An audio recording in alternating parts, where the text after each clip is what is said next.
سلام علیکہ یا رسول اللہ صلی اللہ تعالیٰ علیہ وسلم۔ حضرات، میں نے بڑی مشہور و معروف آیت کریمہ تلاوت کرنے کا شرف حاصل کیا۔ پروردگار قرآن میں ارشاد فرماتا ہے، یا ایھا الذین آمنو، اے ایمان والو، اتقوا اللہ، اللہ سے ڈرو، وکونوا مع الصادقین، اور سچوں کے ساتھ ہو جاؤ۔ اس آیت کریمہ میں اللہ نے فرمایا وَكُونُوا مَعَ الصَّادِقِينَ، سچوں کے ساتھ ہو جاؤ۔ اللہ نے یہ نہیں فرمایا وَكُونُوا مَعَ الْمُصَلِّينَ، نمازیوں کے ساتھ ہو جاؤ۔ اللہ نے یہ نہیں فرمایا وَكُونُوا مَعَ الصَّائِمِينَ، روزے داروں کے ساتھ ہو جاؤ۔ اللہ نے یہ نہیں فرمایا وَكُونُوا مَعَ الْحَاجِّينَ، حاجیوں کے ساتھ ہو جاؤ۔ اللہ نے یہ نہیں فرمایا وَكُونُوا مَعَ الزَّاكِرِينَ، زکوٰۃ دینے والوں کے ساتھ ہو جاؤ۔ کیوں؟ کیونکہ ہر نماز پڑھنے والا سچا نہیں ہوتا، ہر نماز پڑھنے والا سچا نہیں ہوتا۔ ابھی نماز پڑھی، امام کے پیچھے نیت باندھ کے کھڑے ہوئے، اپنی نمازوں کا ضامن امام کو بنا دیا، اور باہر نکل کر کے اسی امام کی برائی کرتا ہوا یہ انسان نظر آتا ہے۔ پتہ چلا کہ ہر نماز پڑھنے والا سچا نہیں ہوتا۔ حضرات، اللہ نے یہ بھی نہیں فرمایا وَكُونُوا مَعَ الزَّاكِرِينَ، زکوٰۃ دینے والوں کے ساتھ ہو جاؤ۔ کیوں؟ کیونکہ ہر انسان زکوٰۃ جو ہے وہ رضا الہی کے لیے نہیں دیتا ہے، کچھ لوگ دکھاوے کے لیے دیتے ہیں، کچھ لوگ دکھاوا کرتے ہیں۔ حضرات، اللہ نے یہ بھی نہیں فرمایا وَكُونُوا مَعَ الصَّائِمِينَ، روزے داروں کے ساتھ ہو جاؤ۔ کیوں؟ کیونکہ ہر روزہ رکھنے والا بھی سچا نہیں ہوتا۔ روزہ رکھا جھوٹ بولتا ہے، روزہ رکھا غیبت کرتا ہے، روزہ رکھ کر کے آدمی برائی کرتا ہے۔ اللہ نے یہ بھی نہیں فرمایا، اللہ نے یہ بھی نہیں فرمایا وَكُونُوا مَعَ الْحَاجِّينَ، حاجیوں کے ساتھ ہو جاؤ۔ کیونکہ حاجی بھی بہت اچھے طریقے کا آج پڑا ہوا ہے۔ میں آپ کو بتاؤں، نگھاسن علاقے میں ایک جگہ گیا، وہاں پر ایک حاجی صاحب ایسے تھے جن کا ادھار کھاتا چلتا تھا ایک دکان سے۔ جب وہ حج کرنے چلے گئے، واپس آئے تو انہیں دکاندار نے کہا، بھائی حاجی صاحب ہمارے پیسے دے دیتے۔ بولے پیسے تو دے دیں گے، لیکن جہاں جہاں ہمارا نام لکھا ہے وہاں پہلے حاجی لکھ لیں، تب پیسے دیں گے۔ حاجی کے ہر طریقے، کچھ حاجی ہیں جو رضائے الہی کے لیے حج کرتے ہیں، اور کچھ ہیں جو دکھاوے کے لیے کرتے ہیں۔ جیسے ایک جگہ مسجد میں نماز پڑھنے گئے تو پنکھا انہوں نے مسجد میں دے دیا، تو لکھا تھا حاجی گمنام، مطلب نام نہیں لکھا لیکن حاجی ضرور لکھا۔ کیوں؟ ہوتا کیا ہے، یہ دکھاوا ہے۔ تو کچھ کام اللہ کی رضا کے لیے کیے جاتے ہیں، کچھ کام دکھاوے کے لیے کیے جاتے ہیں۔ جو کام اللہ کی رضا کے لیے کیا جاتا ہے اس کام میں جو ہے وہ برکت ہوتی ہے، اور جو اللہ کی رضا کے لیے کام کرتا ہے تو اللہ تعالیٰ اس کا نام ویسے ہی پوری دنیا میں عام کر دیتا ہے۔ اللہ نے کیا فرمایا قرآن میں وَكُونُوا مَعَ الصَّادِقِينَ، سچوں کے ساتھ ہو جاؤ۔ جو سچا ہوگا وہ نماز اللہ کی رضا کے لیے پڑھے گا، جو سچا ہوگا وہ روزہ اللہ کی رضا کے لیے رکھے گا، جو سچا ہوگا وہ زکوٰۃ اللہ کی رضا کے لیے دے گا، جو سچا ہوگا وہ حج اللہ کی رضا کے لیے کرے گا۔ اسی لیے رب قرآن میں فرماتا ہے وَكُونُوا مَعَ الصَّادِقِينَ، سچوں کے ساتھ ہو جاؤ۔ حضرات، اب میں سچوں کی بات کرنے جا رہا ہوں۔ سچے ہیں کون لوگ؟ جس کے ساتھ رہنے کا رب ہمیں حکم فرما رہا ہے۔ سورہ فاتحہ میں رب نے فرمایا انعمت علیہم، سچے وہ ہیں جن پر اللہ کا انعام ہوا۔ اب پھر ذہن میں بات آئی کہ کس پر اللہ کا انعام ہوا، تو آؤ 5واں پارہ 6 رکوع پہ دیکھو، رب فرماتا ہے انعم اللہ علیہم من النبیین والصدیقین والشہداء والصالحین وحسن اولئک رفیقا، کہ نبیین سچے ہیں، صدیقین سچے ہیں، شہداء سچے ہیں، صالحین سچے ہیں۔ ارے اپنے لفظوں میں یوں کہہ لو کہ بریلی کے تاج الشریعہ سچے ہیں، حضور مفتی اعظم ہند سچے ہیں، حجت الاسلام سچے ہیں، اعلیٰ حضرت سچے ہیں، شاہ جی محمد شیر میاں سچے ہیں۔ اور آگے بڑھو، حضور صابر پاک کلی علی سچے ہیں، بابا فرید الدین گنج شکر سچے ہیں۔ اور آگے بڑھو، حضور خواجہ غریب نواز سچے ہیں، خواجہ قطب الدین بختیار کاکی سچے ہیں، بغداد کے غوث اعظم سچے ہیں، جنید بغدادی سچے ہیں، سری سکتی سچے ہیں، امام حسن عسکری سچے ہیں۔ اور آگے بڑھو، امام موسیٰ کاظم سچے ہیں، امام علی رضا سچے ہیں، امام جعفر صادق سچے ہیں، امام محمد باقر سچے ہیں، حضرت امام زین العابدین سچے ہیں، امام حسین سچے ہیں، امام حسن سچے ہیں، مولا علی سچے ہیں، عثمان غنی سچے ہیں، عمر فاروق اعظم سچے ہیں، ابو بکر صدیق سچے ہیں۔ اے بہمپور کے زندہ دل مسلمانوں، مدینے والے مصطفیٰ کے دامن کو پکڑ لو اور پوری دنیا کو یہ پیغام دے دو، بلبل سے بہرحال نشیمن نہ چھوٹے گا، برکے پتا کے خوف سے گلشن نہ چھوٹے گا۔ ماحول گرچہ اپنے موافق یہ نہیں ہے، سرکار مگر آپ کا دامن نہ چھوٹے گا۔ نعرہ تکبیر، نعرہ رسالت، مسلک اعلیٰ حضرت، جشن غوث اعظم، فیضان غوث اعظم حضرت علامہ علامہ مولانا فرقان رضا منظری صاحب قبلہ، اراکین کمیٹی، نعرہ تکبیر، نعرہ رسالت۔ حضرات تو اللہ فرماتا ہے وَقُولُوا مَعَ الصَّادِقِينَ، سچوں کے ساتھ ہو جاؤ، سچوں کے دامن کو پکڑ لو، سچوں کے دامن سے وابستہ ہو جاؤ۔ اب اپنے ذہن کو قریب کرو، میں انہی سچوں میں سے ایک سچے کی بات کرنے جا رہا ہوں، میں انہی اچھوں میں سے ایک اچھے کی بات کرنے جا رہا ہوں۔ واقعات آپ سنتے رہتے ہیں، پورا مہینہ 11ویں شریف میں میلاد شریف ہوتی ہے، اس میں علماء کرام سے آپ بیانات سنتے ہیں، ائمہ مساجد سے آپ تقریریں سنتے ہیں، اور غوث اعظم کی سیرت پہ بات آپ سنتے رہتے ہیں، لیکن سنتے ہیں کہ غالب کا ہے انداز بیان، اور ہر انسان کا بیان کرنے کا اپنا اپنا الگ انداز ہوتا ہے۔ لیکن آج میں ایک ایسے سچے کی بات کرنے جا رہا ہوں۔ حضرات وہ دن کو تو روزہ رکھتے، رات کو اللہ کی عبادت کرتے۔ آج نوجوان ہمارے یہاں پر بھی ہیں اور نوجوان تمہارے یہاں پر بھی ہیں۔ آج یہ ہمارے نوجوانوں کی زندگی کو دیکھو، کوئی موبائل کی اسکرین پہ زندگی برباد کر رہا ہے، کوئی فیس بک پہ زندگی برباد کر رہا ہے، کوئی واٹس ایپ پہ زندگی برباد کر رہا ہے، کوئی یوٹیوب پہ اپنی نگاہیں گندی کر رہا ہے، کوئی انسٹاگرام اور ٹویٹر پہ اپنی زندگی کو برباد کر رہا ہے۔ آج مسجد میں اذان ہوتی ہے، مؤذن پکار پکار کے کہتا ہے حیا علی الصلاۃ، آؤ نماز کی طرف، حیا علی الفلاح، آؤ کامیابی کی طرف۔ لیکن آج میری قوم کا نوجوان ہے کہ موبائل کی اسکرین پہ اپنے ٹائم کو تو برباد کرتا ہے، لیکن مسجد کے اندر جا کر کے اپنے رب کو یاد نہیں کرتا ہے، اپنے رب کی عبادت کے لیے آگے قدم نہیں بڑھاتا ہے۔ آج ہمارے یہاں کے نوجوان ہیں، اور ایک وہ نوجوان تھا جو دریا کے کنارے لیٹا ہوا تھا، بھوک نے بے چین کر دیا تھا، بھوک کی شدت نے نڈھال کر دیا تھا، رات سوچا کہ کوئی مباح چیز مل جائے اٹھا کر کے کھا لوں۔ اچانک دریا میں ایک سیب بہتا ہوا نظر آیا، سیب کو اٹھایا اور ایک ہی لقمہ کھایا تھا کہ کقبے نے جھجوڑ کے رکھ دیا، پرہیزگاری نے جھجوڑ کے رکھ دیا۔ اے ابو صالح، یہ تم نے کیا کر دیا؟ یہ سیب کھایا ہے، یہ کسی باغ کا ہے، اور باغ کا کوئی مالک ہوگا، تم نے مالک کی بغیر مرضی کے سیب کھا دیا ہے۔ قیامت کے دن اس باغ کے مالک نے تم کو رب کی بارگاہ میں لا کر کے کھڑا کر دیا اور تم سے مطالبہ کیا کہ تم نے میرے باغ کا ایک سیب میری بغیر مرضی کے کھایا تھا، تو رب کی بارگاہ میں کیا جواب دو گے؟ یہ پرہیزگاری تھی ان کی آنکھوں میں آنسو آ گئے، یہ تقویٰ تھا ان کا کہ آنکھوں سے آنسو برسنے لگے۔ حضرات گرامی، شیخ ابو صالح موسیٰ جنگی دوست کی آنکھوں میں آنسو آئے، اللہ اکبر، پیدل سفر کرنے لگے۔ یہ پیغام ہے ان مسلمان بھائیوں کے لیے کہ جو آج کسی دکان پہ کوئی چیز خریدنے کے لیے جاتے ہیں اور دکاندار کی بغیر مرضی کے چیزیں اٹھا کر کے کھانے لگتے ہیں۔ مونگ پھلی کے ٹھیلے پہ جائیں گے، لیں گے مونگ پھلی، بعد میں پہلے اٹھا کر کے 2-3 کھا لیں گے۔ یاد رکھو، اگر بغیر مرضی کے مالک کی بغیر مرضی کے آپ نے کوئی چیز اٹھا کر کے کھائی ہے تو اس کا حساب قیامت کے دن دینا پڑے گا۔ یہ غوث اعظم کے والد ہیں، سیب کا ایک لقمہ حلق سے نیچے گیا، تقوی نے جھجوڑ کے رکھ دیا کہ اب تمہیں اس کا حساب دینا پڑے گا، پرہیزگاری نے جھجوڑ کے رکھ دیا، اب تمہیں اس کا حساب دینا پڑے گا۔ اے پیارے مسلمانوں، کئی میل کا سفر کرتے ہوئے ایک باغ کے اندر پہنچے جس کی شاخیں دریا پہ جھکی ہوئی تھی اور سیب ٹوٹ ٹوٹ کے دریا میں گر رہے تھے۔ باغ کے اندر گئے تو ایک بزرگ اللہ اللہ کر رہے تھے، جا کر کے انہیں سلام کیا، انہوں نے سلام کا جواب دیا۔ نوجوان سے کہا کیسے آنا ہوا؟ بولے میں نے تمہارے باغ کا ایک سیب تمہاری بغیر مرضی کے کھا لیا ہے، میں اس کی معافی کے لیے آیا ہوں۔ بزرگ نے کہا کہاں سے آ رہے ہو؟ بولے بہت لمبا سفر کر کے آ رہا ہوں، کئی میل کا سفر کر کے آ رہا ہوں۔ جب اتنا سنا، بزرگ نے اپنی آنکھیں بند کی، لوح محفوظ کا مطالعہ کیا اور دیکھ لیا کہ یہ نوجوان کوئی معمولی شخصیت نہیں ہے بلکہ یہ نوجوان کوئی بہت بڑی شخصیت ہے۔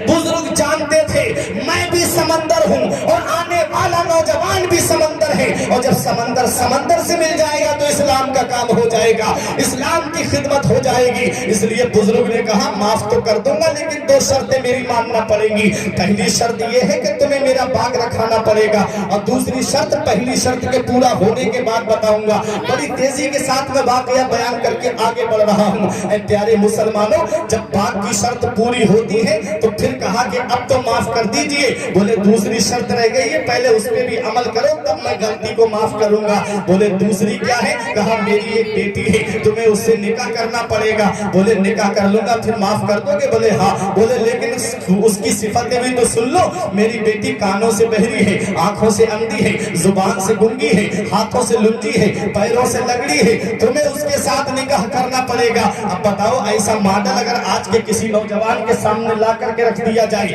کیا وہ نکاح کرنے کے لیے راضی ہوگا؟ لیکن وہ پرہیزگاری کے خوگر تھے، وہ تقویٰ و طہارت کے پیکر تھے، جانتے تھے کہ دنیا میں سزا برداشت کر لوں گا، میں آخرت میں سزا برداشت نہیں کر پاؤں گا۔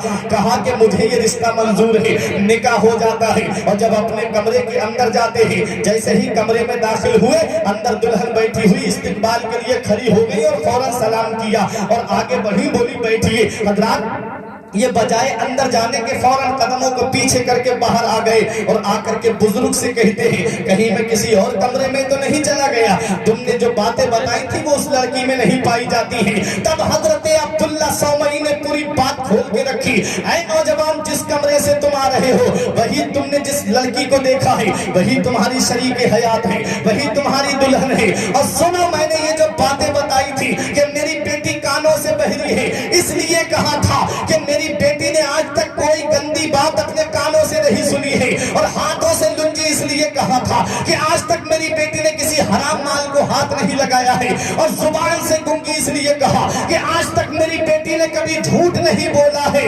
ارے جب ماں نیک ہوتی ہے اور باپ نیک ہوتا ہے، جب ماں پرہیزگار ہوتی ہے اور جب باپ متقی ہوتا ہے، تو ایسے گلشن میں جب پھول کھلتا ہے اسی پھول کو دنیا غوث اعظم کے نام سے نعرہ تکبیر، نعرہ رسالت، مسلک اعلیٰ حضرت فیضان غوث اعظم حضرت علامہ فرقان رضا منظری صاحب قبلہ، اراکین کمیٹی، نعرہ تکبیر، نعرہ رسالت۔ ایسے گلشن میں جو پھول کھلتا ہے اسی پھول کو دنیا قطب ربانی کہتی ہے، محبوب سبحانی کہتی ہے، شہباز لامکانی کہتی ہے، پیر لسانی کہتی ہے، حضور سیدنا شیخ عبد القادر جیلانی غوث اعظم کے نام سے جانتی ہے۔ جب ماں نیک ہوتی ہے اور جب باپ نیک ہوتا ہے تو اس گلشن میں جو پھول کھلا وہ اس پھول کو دنیا نے پیران پیر کے نام سے جانا، ولیوں کے سردار کے نام سے جانا۔ حضرات، آج میں آپ کو ایک مثال دے کر کے چلا جاؤں، اور آج اپنا علاج کر کے جائیے اور اپنی ذہنیت کو بدل دیجئے، آگے سے لے کے پیچھے تک، دائیں سے لے کے بائیں تک، ہر بھائی پوری توجہ اب میری طرف رکھے۔ آج ہم نے سوچا ہے کہ ہماری زندگی ہمارے طریقے سے گزر جائے، ہم چاہتے ہیں کہ ہمارا طریقہ جیسا ہے ہم ویسے اپنی زندگی کو گزاریں۔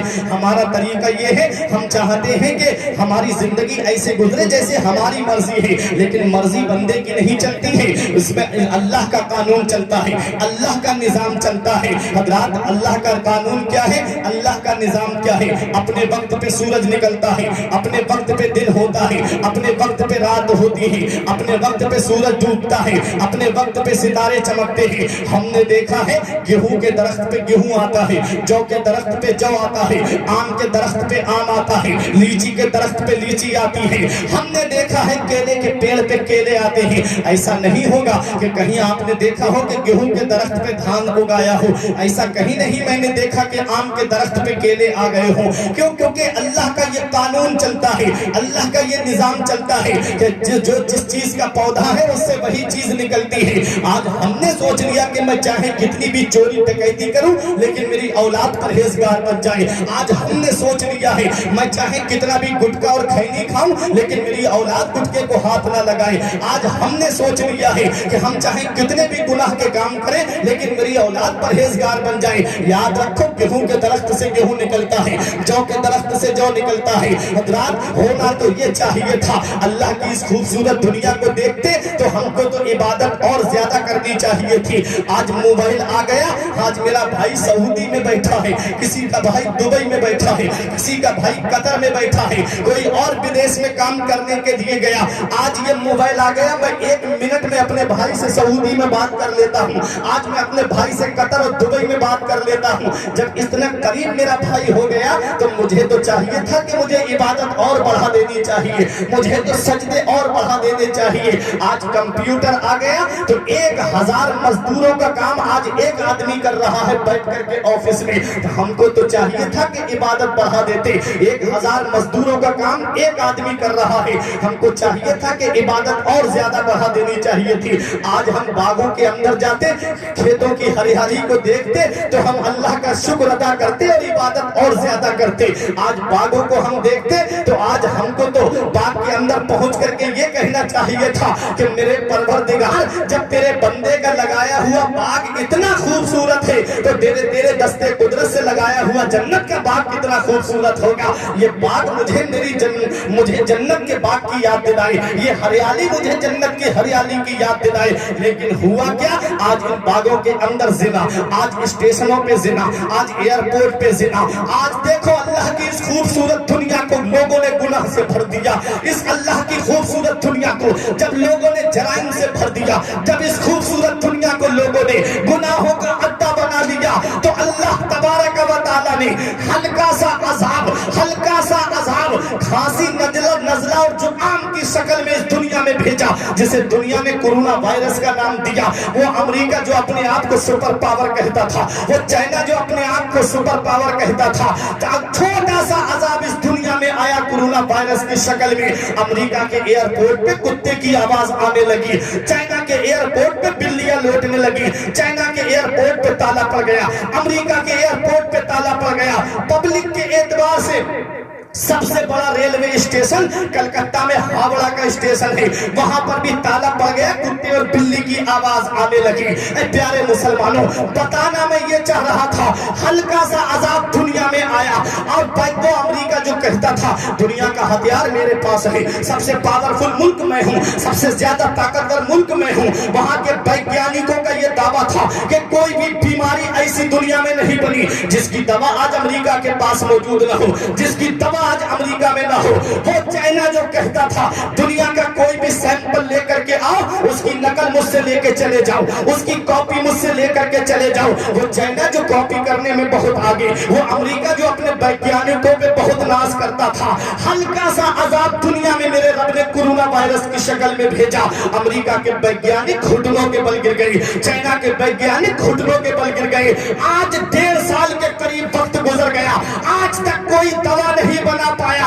امریکہ کے ویگیانکوں کو میرے رب نے رلا دیا, چائنا کے ویگیانکوں کو میرے رب نے رلا دیا, اور وہ گھٹنوں کے بل گر گئے. رب نے دنیا والوں کو بتا دیا تمہارے چاہنے سے کچھ نہیں ہوتا ہے, وہی ہوتا ہے جو منظور خدا ہو.